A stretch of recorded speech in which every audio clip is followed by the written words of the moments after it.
Ingredients rule. Anybody really kind of geeking out about looking at their ingredients these days? Yeah.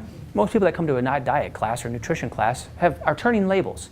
So what are some specifics to look for? Anything that I could teach you beyond what you're already doing? Well, we have simple rules on this. I always use the analogy of I envision myself standing in front of an aisle with a lot of different options. And tonight's spaghetti night. It's our vacation night. We don't get Italian too much in our house. But once in a while we do. And you want to make sure that it's not going to destroy you the next day. So you might as well make some good decisions. But you got a lot of options. So you start turning labels. Okay, the one that has the least amount usually is the one we choose. That's a given, right? Or it should be.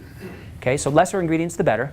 If there's anything typically with a number on it, or you can't really visualize what the heck that is, you should probably put it back, right? If it looks in your mind, you're trying to envision what is this? Like you can envision parsley, you can envision chive, you can envision an onion, right?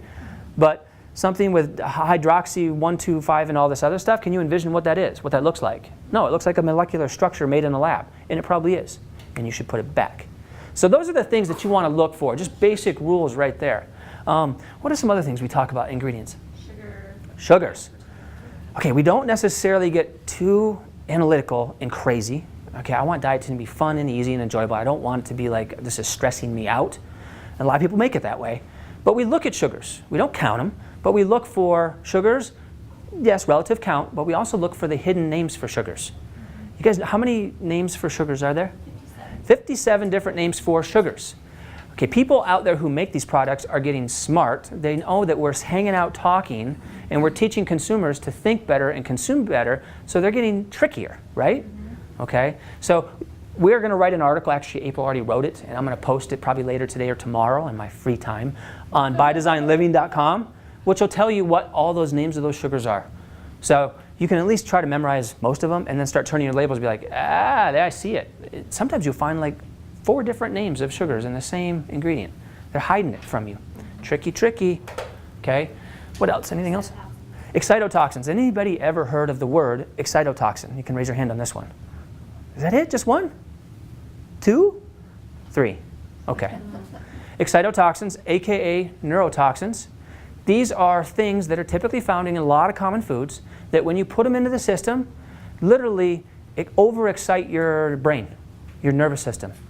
Stresses it out in a very, very bad way. Okay? Aspartame, MSG, and the list goes on and on and on. Now, it gets worse because how many different names for MSG are there? There's a lot. So this is one where I do get a little OCD on, I get pretty strict on this one, is knowing the names of MSG and making sure that if it has it in it, we just put it back.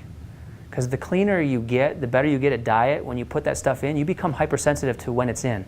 The more often you consume it and don't know it, you just become desensitized and you just feel like everybody else feels, you know? So excitotoxins, that's one you probably want to write down. Sadie, you're going to need 2 pages.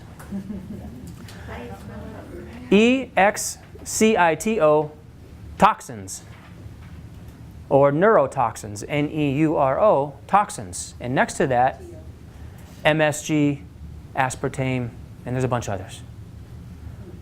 Gotta stay away from that, especially if you want your brain working at 60, 70, 80, 90.